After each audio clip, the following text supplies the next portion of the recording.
Aloha, welcome to Fast, Healthy, and Ono Cooking, Trip Around the World. My name is Lonnie, and I'm an AARP Hawaii volunteer. I'll be your host tonight. Tonight, we'll be traveling to Thailand with a demonstration of how to make red curry, Thailand's most well-known curry. On behalf of our sponsors, Kaunoa Senior Services on Maui, Uala Leaf Cafe at Windward Community College, and AARP Hawaii, welcome.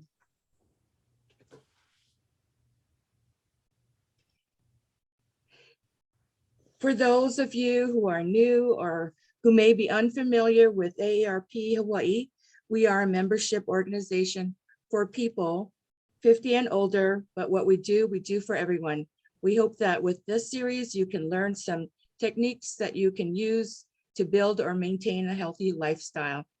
Let's do a quick bit of housekeeping. This is a picture of what you should be seeing at the bottom of your Zoom screen, on a PC and possibly the top of the screen on your iPad. Everyone is currently on mute. If you want to submit a question or comment, please click on the button that says Q&A and type in your question.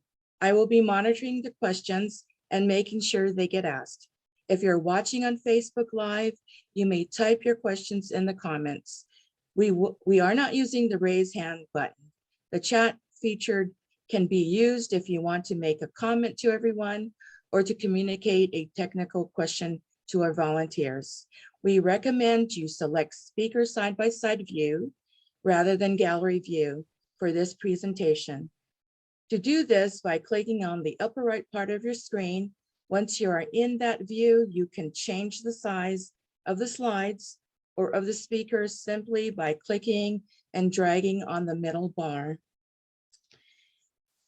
Finally, we have added captioning to this presentation for those who have difficulty hearing. You can turn this off on your end by clicking on the CC Live button in the lower right side of your screen and clicking Hide Subtitle. Now it is my pleasure to introduce Chef Daniel Swift, who will be leading us through this cooking series. Over to you, Chef. Thanks, Lonnie. You're welcome. Can you see and hear me okay? Yes, I can. All right, let me set that up, put my mouse away. Awesome. Well, welcome back, everyone. You said trip through Thailand. I'm like, oh, I want to go traveling. I miss it. But yes, we are tonight focusing on well, a curry. We're gonna do a red curry. We don't have time to do all of the different curries. Extremely popular though in Hawaii and around the world, really. So there are a few different options and heat levels and things that you can choose from if you plan to make your own at home. Most all of us probably have a favorite that we tend to order if we go out to a Thai restaurant. On the curry side, there's all kinds of other great dishes as well. But you know, what I would say is, as we go through this tonight, we kind of, I'm always thinking of it in terms of elements that might be within each of those different curries that you could mix up if there's a component or a spice or a flavor or something that you don't like. So for example, the heat is an important one. Like the recipe that we put out for tonight included some either bird chilies or Hawaiian chilies, something to give it a little extra heat.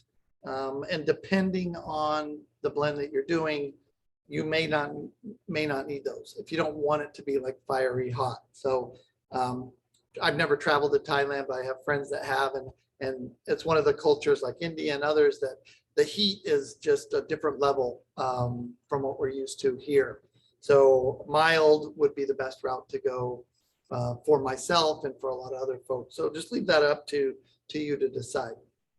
So what we're going to do tonight, we'll just go through some of the different curries that we have. There's so much online and great cookbooks out there, great demonstration videos, all kinds of stuff for that. I even found a really neat handout. It's called The Ultimate Guide to Thai Curries, and it lists the different ones that we'll talk about here tonight. And it has like a little, almost like a wine aroma wheel, but it has all of the different curries. And then around the outside are the ingredients that are included in that. So if you just do a search for The Ultimate Guide to Thai curries, and then click on images, you'll find this is one of dozens that were really, really cool charts and graphs and things that are available to sort of break it down for the visual learner like myself. And I only have a black and white printer in my office, so I couldn't print it in color and show you the beautiful vibrant colors and stuff that sort of align with the different curries and the different types of ingredients that go into each one. But I wanted to share that. Alice is probably going to be able to pull it up. Actually, here's the link. Oh, she found it already. She's so good. So just keep that in mind. And then we'll go through the ingredients here that I selected, mostly what we had in stock on hand. And it's really open to your interpretation when you start mixing it and making it. So we are doing tonight the red curry. So it's sort of what we would consider as like one of the ones that's identified by color. So clearly it's red and it's bright and it's vibrant. And it's heavily spiced with dried red chilies. So the chilies, again, are what's going to be giving us the color, the flavor, and also, of course, the heat. But you can add, like I said, the small bird chili. So you wouldn't be wanting to use straight bird chilies or Hawaiian chili peppers to make the paste. It would be too hot, or certainly too hot for me. Maybe some of you might like that, but keep that in mind. For the green curry, it uses fresh green chilies, and those are usually on the milder side more often than not, but that gives it the bright green color. Cilantro is included in that. A cilantro root usually, but also cilantro, and we have some tonight that we'll put on top of the finished curry. And then they use what we call the kaffir lime leaf, and we're going to put that in tonight. But looking that up and doing my research for tonight's episode, it's macroot is the proper name for the what we can call the kaffir lime leaf. Apparently kaffir is a derogatory term. It's a really bad word in certain parts of the world. So I didn't even know that. I've been calling it that for, my wife knew apparently, but I didn't. And I have one in my yard. That's where these are from. So I need to internalize the word macroot and substitute that for kaffir lime. And then the yellow is the next one that's probably maybe the third most popular, somewhere in there, at least in our household. And that's made with yellow peppers, right? It's not always super hot, but some of the spices that you might find in there has a little bit of a savory flavor to it. It's rich. Sometimes it has the dried curry powder. It would still have the lemongrass and some of the common ingredients that go in that as well. So this is one of my favorites also. And then we've got, I'll just go down here to the Penang Curry. And that one is nutty. It's mellow in flavor and texture. And it has the roasted peanuts that are ground into the paste. So when the paste is made, they're just ground up and added into that. And then the last one is the Masaman curry. And that's sort of mild in heat, and it has a lot of the Indian style spices where you might have the little bit more of cinnamon, cardamom, that sort of thing in there. And that's darker in color, sort of a brownish one from the spices that go into it. Sort of reminded me of the Moroccan dish that we did, the Moroccan chicken. Oh, what's those? Where we used nutmeg, or we used allspice and cinnamon and different spices, and made that chicken dish that I thought was one of the best that we made for the whole series, because I'd not had that before, and it turned out great. So that sort of reminds me of that. And one other thing, I know you guys hate it when I don't post recipes in advance, but I was reading about it in preparation, like I said, for the show, and it was like, there's a gravy, or it's a sauce really, but they call it a gravy, and it's curry-based gravy. And this is one that can be created and used for various different kinds of curry, and it's just sort of like a mother sauce of curries. And it has garlic and ginger, garam masala, which is pretty common. These are some of the common base ingredients. Ground coriander, the cumin, paprika. So there's your pepper that we've used so much in this series over the last couple months. Turmeric, which would give you a little bit of the yellow. Cinnamon, salt, pepper, cardamom, and tomato puree. So those are toasted, cooked together, and they're adding in the bottom here. Alice will type this in. Red peppers, yellow peppers, and carrots, or green peppers and carrots. and simmered with those tomatoes and then pureed. And that basically makes like a gravy that can be utilized in a lot of different cuisines or a lot of different sauces or dishes throughout India all the way over into Thailand. So it's kind of interesting, a little bit of crossover there. So like I said, I kind of went down that rabbit hole when I started looking at all of the different ingredients and things that go into it. But fenugreek and galangal, a lot of the traditional ones, lemongrass we've used for the show, all of those things can be used in a lot of the curry paste. So, or you can just buy it already done in a jar. So before I talk about this, I just wanted to show you one here because we've got our ingredients to make our sauce tonight. And I picked this up at the store. It was in the can section, but it was in a pouch and it has all of the stuff in it already. There's different variations on this. So if you don't want to take the time to make your sauce and buy the coconut milk and the paste and the patis or fish sauce and the other ingredients, you can pick up curry sauces that are already done. Red curry. I didn't see a yellow one there, but they do have various brands of curry ones. You can probably find a yellow and a green one as well. And then it will tell you how hot it is. And it's really simple here on the front. It just says add, the protein of choice, your vegetables, chilies if you want them, and some basil or cilantro, and it's done. Everything else is in the liquid here. So this is what it looks like. It's very much like the sauce that we'll make tonight from scratch, but I'll throw that in towards the end just so that we have it. I just wanted to taste it and try it. It wasn't expensive. And you can pick that up at most all of your supermarkets. So there'll probably be some questions on the brand or something. But there I go again, doing stuff I'm not supposed to be doing. So for us, we're doing the hot curry, and this red curry has 3 chili peppers. You'll usually see on there, it'll have something that delineates what level of heat you could expect from it. So like salsas, if you want mild, try to find the one with like 1 chili pepper as opposed to 2, 3, 4, 5. So go with the mild ones, but always notice that. And you can take a look at the ingredients on the back also to see what the spices are that are going into it. So that's the paste that we'll use tonight for that. Coconut milk, and they have lots of different ones today. Coconut cream, the light ones, the heavy ones, the ones that have a lot of the coconut fat at the top. I just picked the one up that was on sale. It's got a little bit of fat to it, and that will dissolve, but it's healthier fat than we get from a lot of our animal byproducts, certainly. So we've got the coconut milk. We've got some chilies. I'll probably not put these in until the end to where I taste everything, because I'll be sharing it tonight with some folks that might not want it especially hot. So I'll leave those to the side, but they are there. The patis, or the fish sauce, squid sauce, sometimes it's called. That's that fermented fish, which sometimes I even leave this out, to be honest. It's a great flavor, and it's good in certain things, tom yum soup and things like that. But I don't always put it in my curry. So if you didn't like that flavor, you could leave that out. The kaffir lime leaf, or excuse me, the root lime leaf. And these are great. These can be thrown in whole. Oftentimes you'll see them in whole. If you're going to cut them up to where they can be sort of eaten, they're very fibrous and they stay really firm. You want to cut it super, super thin and take the rib out. Tonight we'll just throw it in whole. A little bit of water. You're going to definitely need that. Bring this down so we don't burn our curry. And I want that warm, but not so hot that it's going to burn it.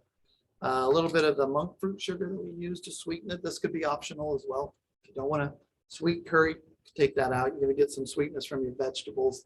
And depending on what seafood or chicken or meat or whatever you put in there, probably some sweetness from that as well. And then a little bit of the avocado oil for tonight. So feel free to throw some questions at me. I'll get to the vegetables once I get the curry and everything going, but I've got an assortment of different ones that we'll use in here tonight. And then I also have some shrimp and some mahi-mahi that I'm going to cut up and throw in towards the end. So, Yes, okay. I do have a couple of questions. Paula, is there a vegan substitute for the fish sauce in the recipe? There's an amino, I can't remember the exact name of the thing, but Alice could probably find it. It's like amino something, and it's very similar to this is what I would use probably as a substitute. Brags, yeah. I think. We don't promote brands here, but if you look online for that, you can find it's liquid amino. Yeah, that's what it's called. And that's probably the closest thing that we found. Otherwise, there's not much that would be a substitute, and that is vegan, so that works good. So I'm going to just throw in the oil, and then I'm going to hit it with the paste. I like to kind of let that cook a little bit because it can add the aromas. It brings out the oils and the spices in the paste. Did you have So another? Amy wants to know, where do you find the lime leaf at the market? You can find those at like right where they sell the spices and herbs in the packs, fresh herbs. Times, I don't think I've seen it there. You might find it though at Safeway. Even ask your friends. You might be surprised how many people have them growing in their yard. Kapiolani has a giant bush, and you really can't use that much. They freeze really well. You can just take the extra, dry them out, or even throw them fresh right into a Ziploc bag and into the freezer, and they work fine for that. So I'll usually give mine a little twist. Kind of releases that nutty, oh, it's beautiful aroma. And I'm going to throw in 2 kind of big ones and 1 small kind. I'll set this one over to the side. And I'm going to put these to the side just to wait and sort of see where we're at. And then I'm going to come back to my liquids a little bit later, so I don't need those right now. But I'll put in just that little bit of patisse in the water that I'm going to be adding. Maybe a tablespoon and a half. I can always add more if I decide I want more. And then this will be going in as well. That other curry that was a pre-done one, that sauce, I'll put that over there with that. Now let's look at the vegetables. I kind of went crazy, not crazy, but you know, we had a bunch of different items in the cooler. Someone brought some corn today, so I'm like, oh, well, I'm gonna cut some raisins and throw those in at the end. Not traditional, but I want to eat them. I'm usually using a lime, but I only had a lemon tonight, so I'm going to use that at the end. Got onion, got a sweet potato. We had broccoli florets, and we saved the stems. And I love this part of the broccoli. It's oftentimes thrown away, but this works great for items like this.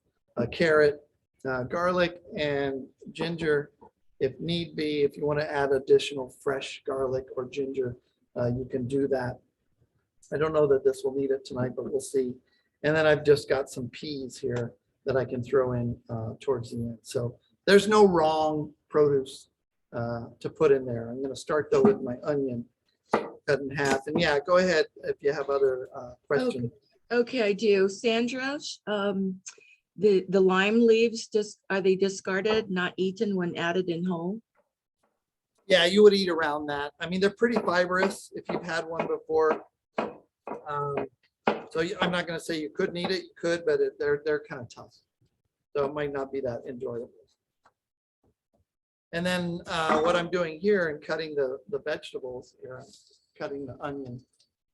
I'm going to do 2 cuts on this. I'm going to cut 1 part in the small dice like I just did there. So that'll sort of break down a little bit more and kind of incorporate into the sauce.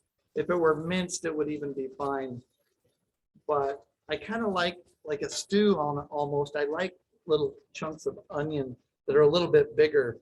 So this other portion I'm going to cut not quite so small. I'm just kind of going around, and then I'm going to do pieces that are about twice the size so that they'll have a little bit more texture. They won't break down as much, but they'll still give me that flavor. And that's an important thing to think about, is how you want it to taste when you eat it. So I'm going to put those in there. Hopefully this pot will be big enough. It's going to be close. And as you're heating up the curry and the oil, and now you're starting to cook your vegetables in here, you want to be careful not to burn it, of course, but you'll really notice the aromas coming off of that. It's beautiful. I'm going to go usually in order of things that need to cook a little bit longer or things that are harder. So I'll go with the potato next, and I'll go with the carrot. So I can peel it with a knife and just cut it in half. I'll remove my stems, and then I can use a knife just to take the peel off. If you wanted to just scrub it and leave your skin on, you certainly could do that. We do that sometimes here, but tonight I'm just going to trim it and use a knife. I have a peeler here I'll use on the carrots, but I just showed you a different technique. You don't want to lose a bunch of the meat. You just want to take off as much of the skin as possible. And now here's the trick, right? When you're adding something to a dish like this, you always want to think about how long it takes it to cook. So if I were boiling this for 30 minutes, I could throw it in whole, it would be fine. It would cook it through. If I'm doing a dish that I'm going to simmer for 15, 20 minutes, then I might want to cut it a little bit smaller because you're not going to have as much cooking time. So it always influences the cut when you're talking about the cooking time and the technique that you use and the size that you cut. So you can look at these, because I want them to cook relatively quickly. It's a 30-minute, 40-minute show. I want all of this close to done in 45 minutes. I kind of cut little strips. So I wanted them to still have a bit of size, so it gives it some texture, but I want it to cook quickly. So the way to do that is a smaller piece, but longer, as opposed to coming back then and dicing it. So I can throw those in. Those should be really nice. So that was just thinner strips, almost like a batonette, I guess, which is a classic French cut. A little bit bigger than a julienne. But it's totally up to you. If you're letting it simmer for a longer period of time, those will cook and you can cut any cut you want.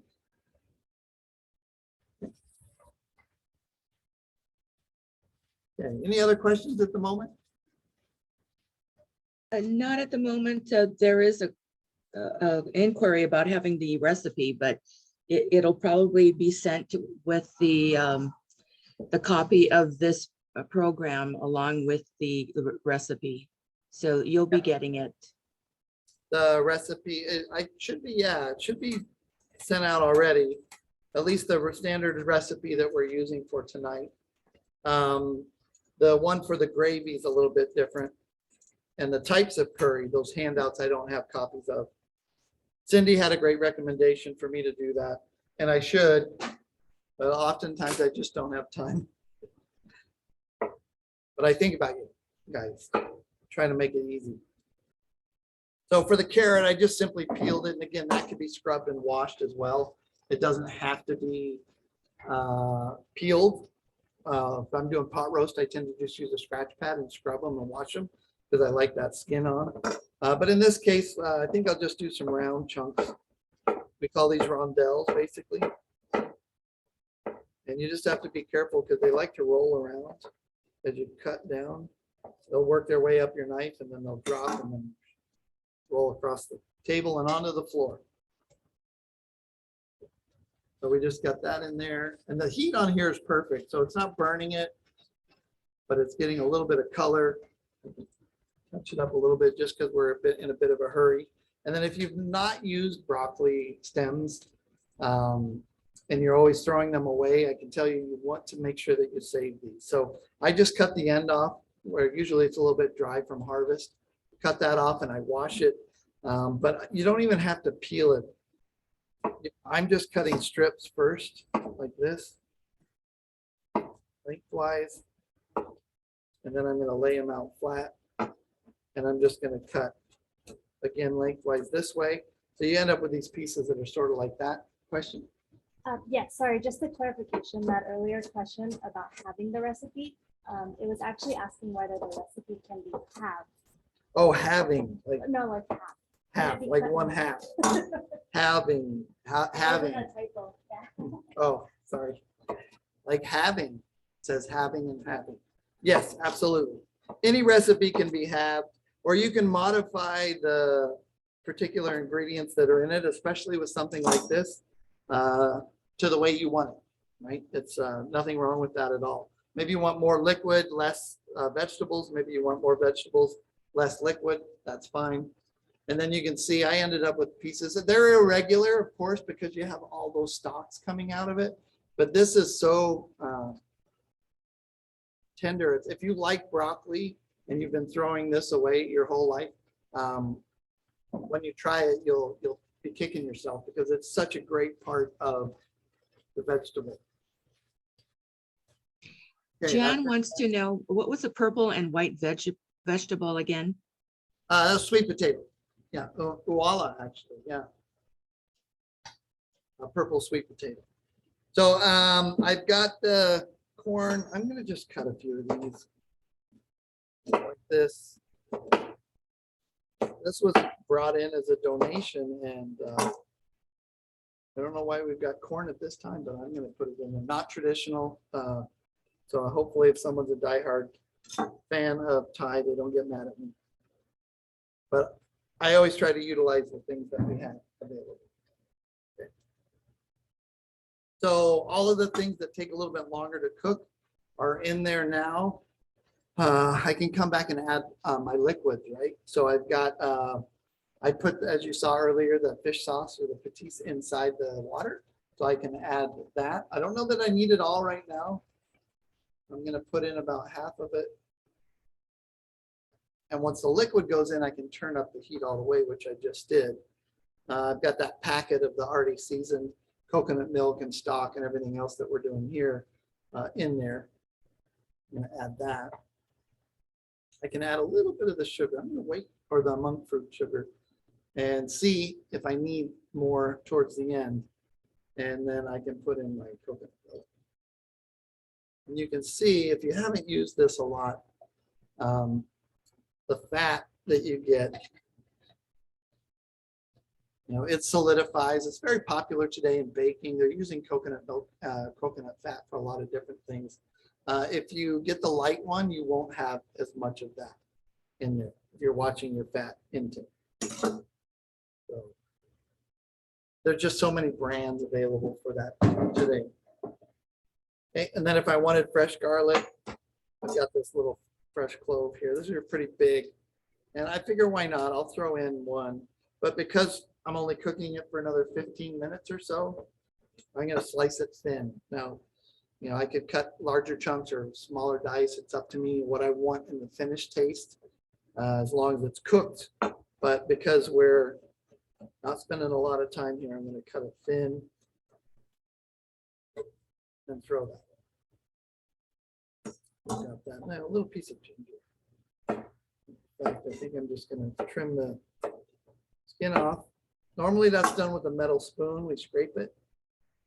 You don't waste as much. I just lost a little bit on the side there. And I'm going to cut it in half. You could even crush it if you want to. The fibers will hold it together.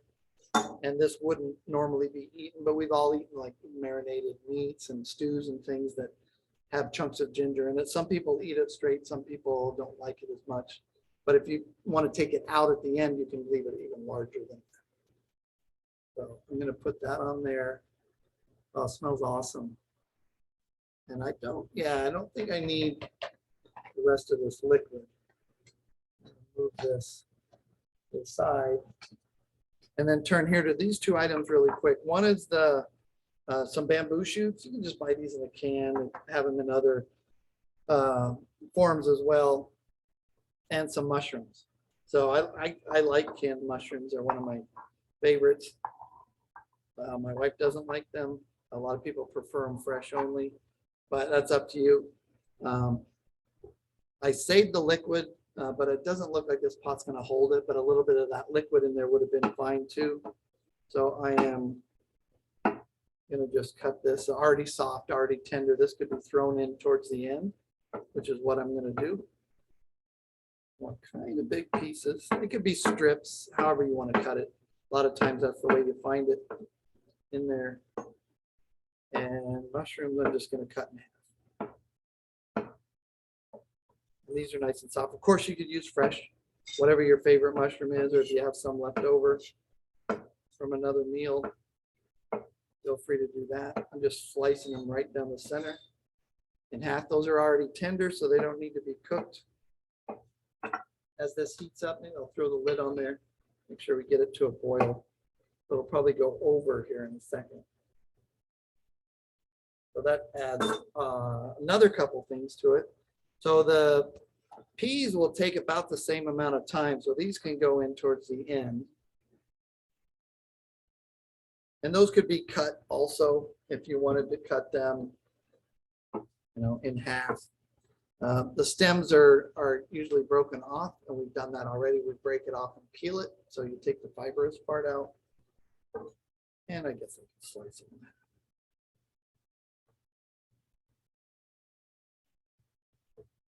It's tempting when you start opening them up because then you want to eat the peas that are inside. Sandra wants to know, are those sugar snap peas? They are, yes. I had some snow peas too in the back, but I wanted something with a little bit more texture to it, not so thin and flat so that they don't get too limp. Because these really just need to be warmed up and they're done. You can eat any of this as is, so we don't have to do a lot of work to it.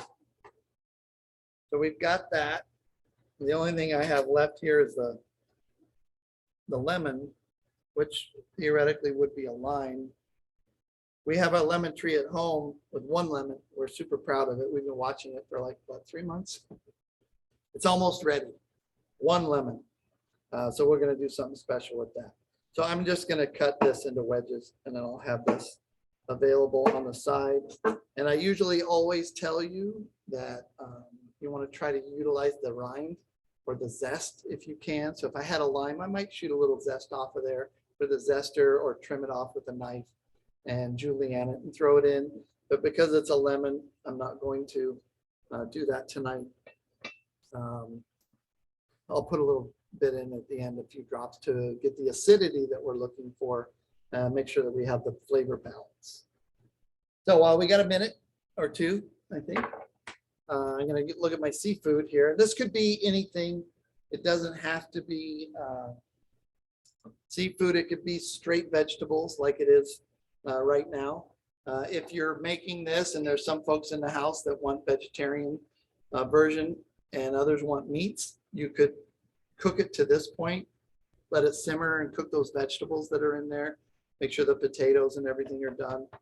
And then take out a serving or two for those folks. And then simply add the protein of meat or seafood afterwards so that you can actually make the dish for multiple people and multiple diets or preferences. So it doesn't have to have the meats in it. So I'm going to kind of leave this higher than I normally would. I want it to boil, but I just going to turn it down so that it's still boiling, but the flame's as low as possible while keeping it boiling. So what we try to teach, at least in culinary school and things related to that, if it's boiling and you're using half the gas, then you're saving money on your gas bill. So same thing with these little canisters. They'll last a lot longer if I don't have it turned up all the way. And I can check the heat here because I want to add my chilies now if I'm looking for more heat.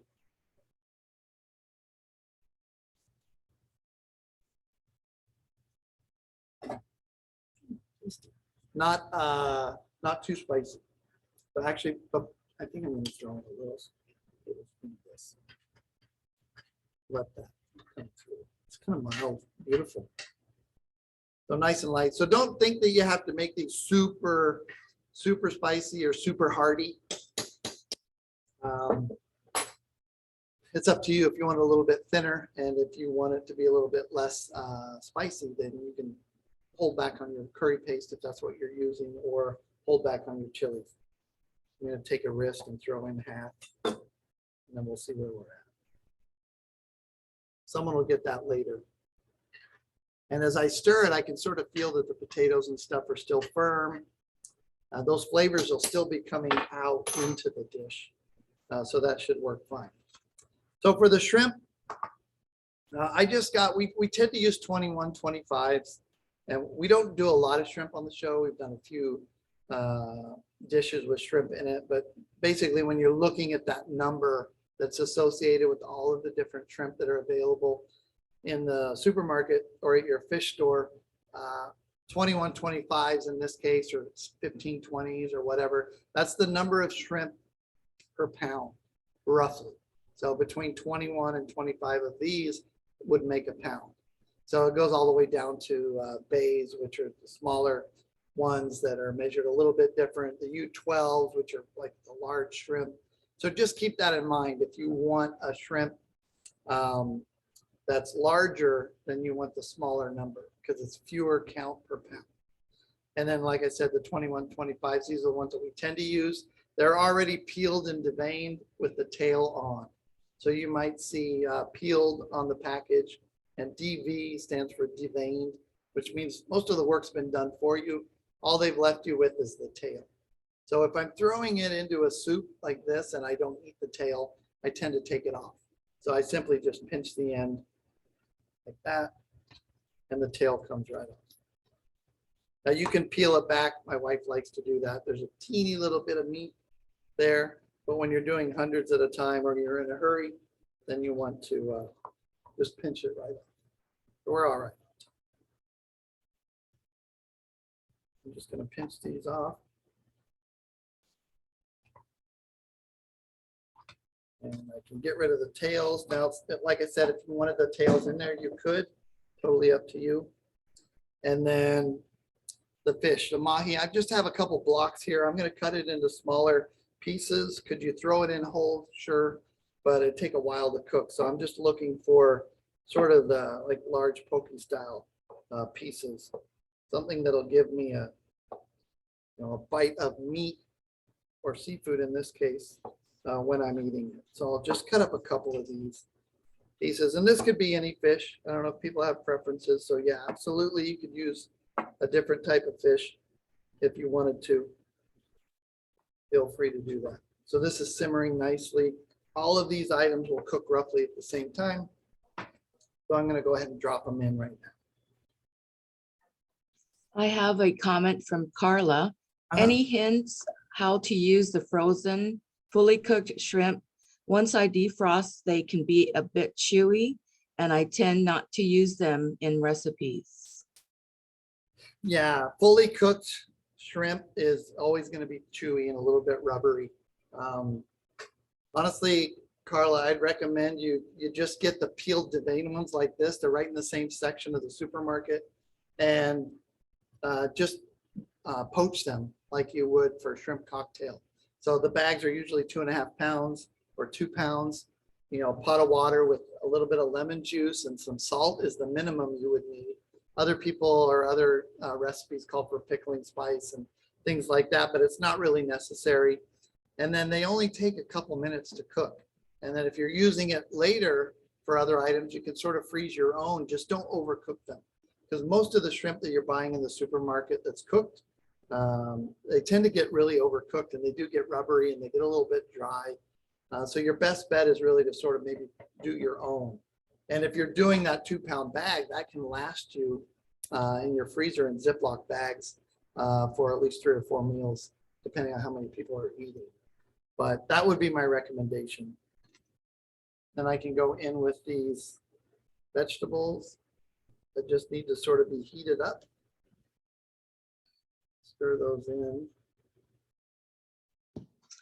Sandra has a question. Where do you get your mahi-mahi from? This one, Steve got it. I'm not sure. I just asked Chef Steve if he could give me some shrimp and some seafood. I'm not exactly sure where he got that, but you could get it anywhere. He probably went to Times.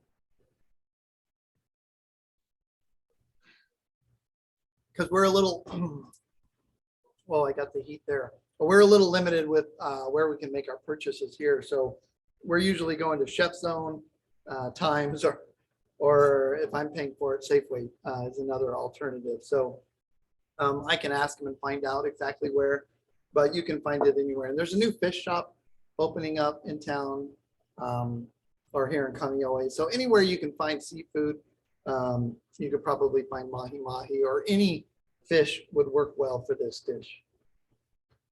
Okay, so the seasoning's really good on that. Got a little bit of heat to it. Hopefully it won't be too much for folks later that are having it. The shrimp that I mentioned, and Carla, if you're, well, hopefully you're still watching, unless you didn't like my answer. She The is. She said, thank you. the shrimp's done. So that's really all it takes for a shrimp to be poached. And one thing that I would say here is just to be careful, or at least on my end and from my perspective, is be a little bit careful with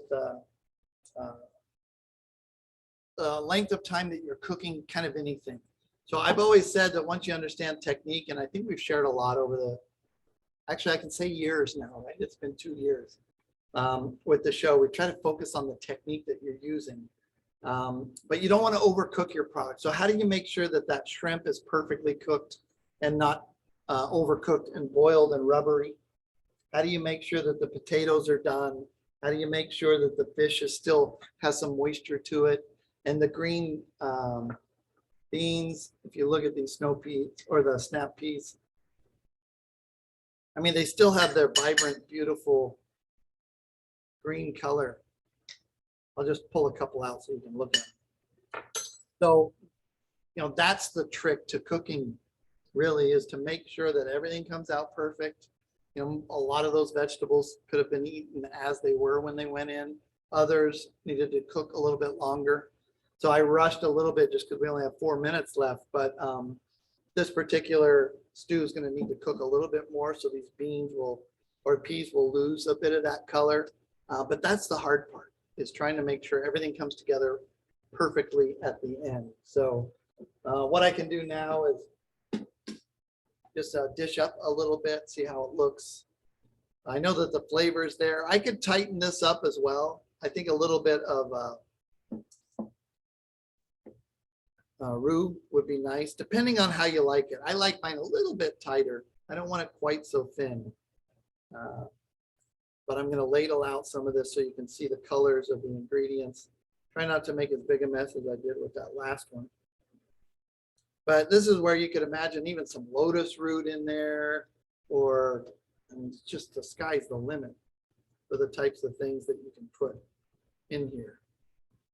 And again, a thanks to Jeff Yedlin and the Hawaiian Village for donating these plates from the old Golden Dragon restaurant, was it? Yeah, years and years ago, but really nice Chinese restaurant.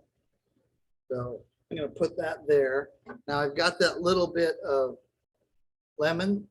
So you could serve that on the side, or you could put a few drops on top, which I'm going to do there. And if you wanted to come back with fresh cut hot chilies for folks that really like those, this would be the time to do that. Tonight, I'm just going to use a little bit of basil, which could be cut up and put in to the stew as well. I'm going to do that with this little bit here. I'll take this top, cut that. That's going to go in and simmer for the rest of this. And then I can garnish the top of this with some, or tear off the leaves or serve it on the side. And since the recipe had cilantro in the methodology and the cooking instructions, but basil in the ingredient list, I'm going to do both.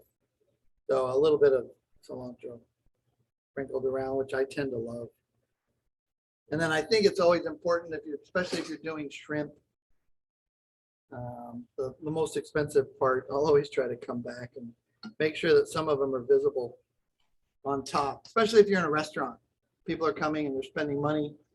Shrimp dishes cost a little bit more. They want to see the shrimp. They don't want them to be buried on the bottom and only have 1 or 2. They want to make sure that there's some shrimp visible on top. Chili pepper.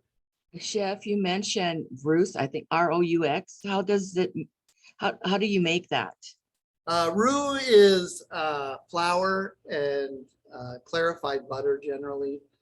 You could also use oil. So any fat and flour, equal parts mixed together. Usually it's cooked low and slow, but I found that a lot of times for items like that I'm cooking and boiling, I just mix those two together, equal parts, and I put in a little bit, stir it. It'll work just like a slurry basically, which is starch and water as opposed to starch and fat. So if you're trying to stay away from your fats and you don't want to use oil or clarified butter, of course, you could just use a slurry. A little bit of cornstarch, a little bit of water, till it's dissolved into a paste. Stir it into the boiling pot and thicken it just like so many of the other shows that we've shown you.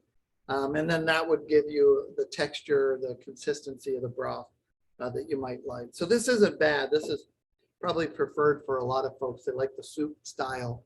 And then you can serve it. I just made a little batch of hopper rice, or actually Steve did today. We're gearing up for graduation. I went and got a couple tea leaves out of right out front here. And this is just a mixture of white rice and brown rice, equal parts. So we just do half and half, excuse me, half and half. That allows us to incorporate a little bit more fiber into the diet and the dishes that we serve here. But that could be served on the side. Sometimes people pour it over the top. Totally up to you to decide how you like it. But the aromas are just great and the flavor is spot on. But again, if you have a variation that you want to try, be creative. Don't feel held back by, tradition or whatnot, or just go into your refrigerator, see what you have, get some curry paste and make yourself a nice red curry or yellow curry or green curry at home. Just one last question from Val. The basil, was it Thai or sweet basil? That was Thai basil. That's the last of it from our yard. There might be one, I have a container over there, one top of sweet basil, but it's flowering and it's time to, we just did the garden yesterday, so we trimmed it all off. But either one would work. I try to stay away from the really big fat sweet basil leaves, but traditionally you would probably want to use a Thai basil. But now they have opal basil. There's just so many different kinds of basil, whereas it used to be 2 kinds, now it's 20. Do whatever one you like, and cilantro, if you prefer it, it's totally up to you. So yeah, that's the dish. And I didn't add any salt. In tasting that, I could probably hit this with a little bit of salt, but I'm gonna try to stay away from it. Remember, folks can do that on their own. They have salt on the table. Usually they can add it to their likeness or to their liking, and you can keep it out of the primary dish that you're making. So keep the blood pressure down a little bit. Well, that sounds terrific. Any other Mahalo, questions? Chef. I know No, that was it. I want to thank the Chef Swift, Mahalo, Alice Swift, the AARP Hawaii volunteers, and most importantly, you folks at home. I'm Lonnie, and we'll see you next week for Indian chicken tikka masala. Have a good evening, everyone. Aloha.